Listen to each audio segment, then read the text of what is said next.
I'm a gynecologist and I'm working in Eastern Congo. Here we are outside of the maternity ward. As you can see, the area is busy with patients and families of patients as they enjoy the outside, but then also do a lot of the work that's required during the day to support the people in the hospital, including the wash and cooking around the corner. So inside, we'll turn here and just see our labor and delivery area. Unfortunately, because of our setting, infections after a surgery are common. So every morning we have many women come and they wait and then they get their wounds dressed and taken care of. So that happens there. This is our labor room. Today it's a little unique. It's not filled with women who are in labor. I think along with labor, there's also loss. And that's represented today. This is where our women give birth. So unlike the United States, where women typically labor and deliver in a single room, our women labor in the previous room, and then when they're close to delivering, they come in here. And there are 2 beds.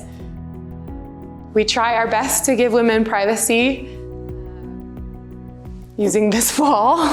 My idea is that this needs to be painted into a colorful mural, but yes. So at our hospital, currently about 600 women deliver here a year. And these are all typically high-risk deliveries. In our area of Congo, for a normal birth, women will go to a health center and will only be referred to the hospital if there is a complication or a need. So actually about half of our deliveries are done by cesarean, and then half of the women deliver here.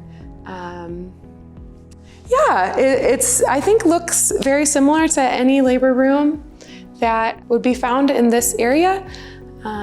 We have running water most of the time, which is nice.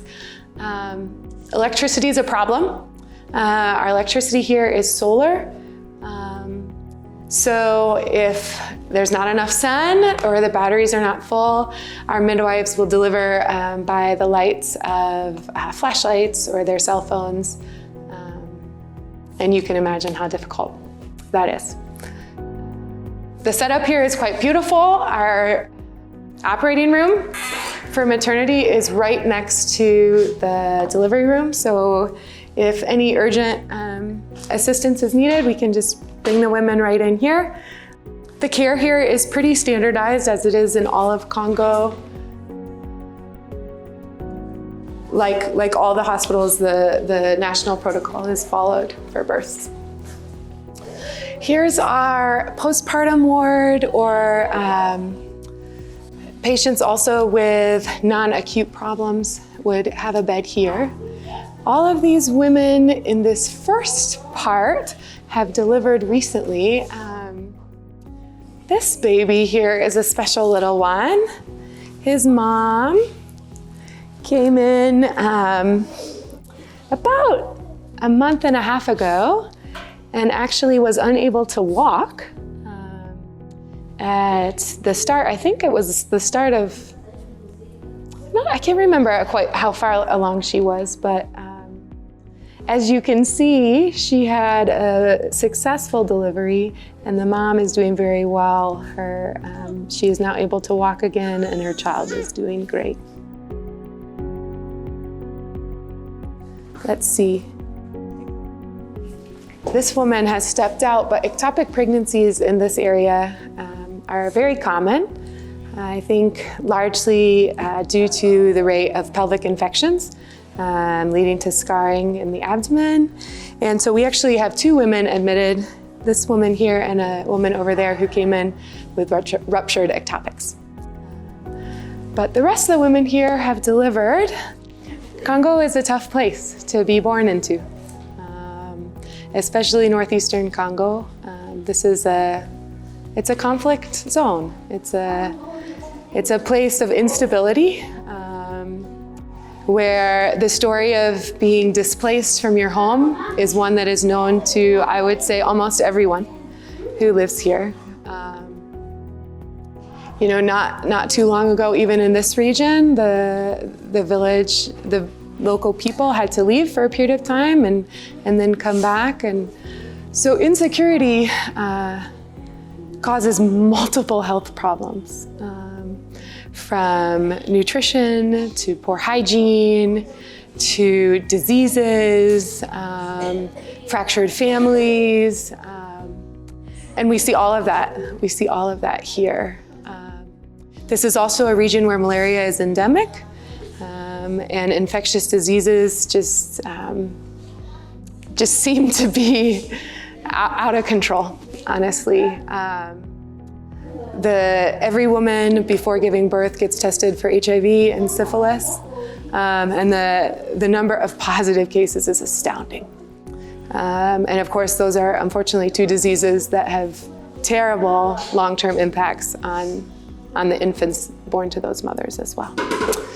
Malnutrition is a huge problem in this region.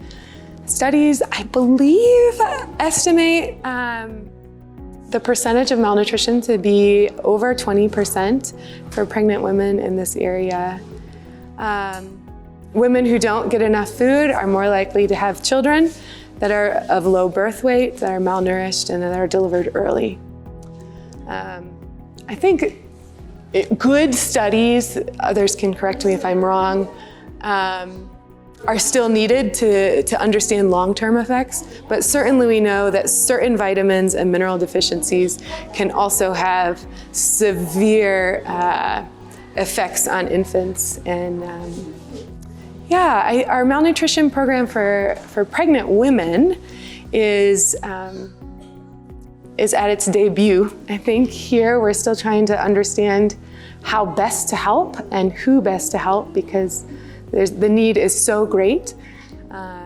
We follow the standard protocol of a mid-upper arm circumference less than 23 centimeters would be considered a finding and consistent with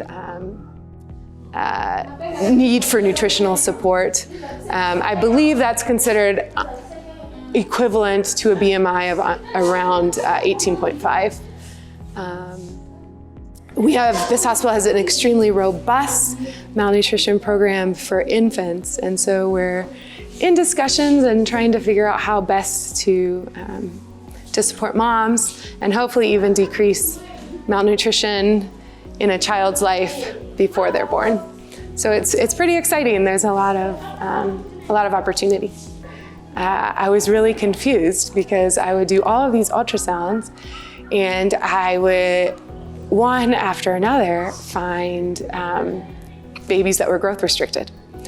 And I have a very wonderful Congolese colleague, Deborah, and I would ask her, I'd say, Deborah, is this patient at term and just low birth weight? Is this patient having growth restriction that we now need to monitor? Or is this a result of malnutrition? Or is this a preterm baby? And it's still confusing to me. But I look at fetal size very differently than I did coming right out of practice from the United States. And it's hard because all of our protocols and studies and knowledge is based on literature from developed places and our charts for growth and birth weight. And it's an exciting but hard challenge to try to figure out how to provide best care. Having Saving Moses visit has just made me reflect a little bit about patients and the complexity of care and the complexity of illness here. And I was realizing that there's a lot that we can't change. We can't change the current conflict situation. We can't change the current insecurity. We can't change the presence of malaria here, the coming and going of Ebola. But one thing that we can change is the health, the nutritional health of the mom and the baby. And I was just thinking about the impact that Saving Moses is having here, and how providing nutrition both to moms and children is changing lives. And I don't think we even appreciate maybe all of the impact. We measure that physically, and we see children going from really just a malnourished, sick state to a healthy state, but we don't see how that affects how they relate to the world and who they now have energy to become, or perspectives on being willing to fight injustice, or I don't even know, but it's just really neat that it's one way that we can bring change and hope.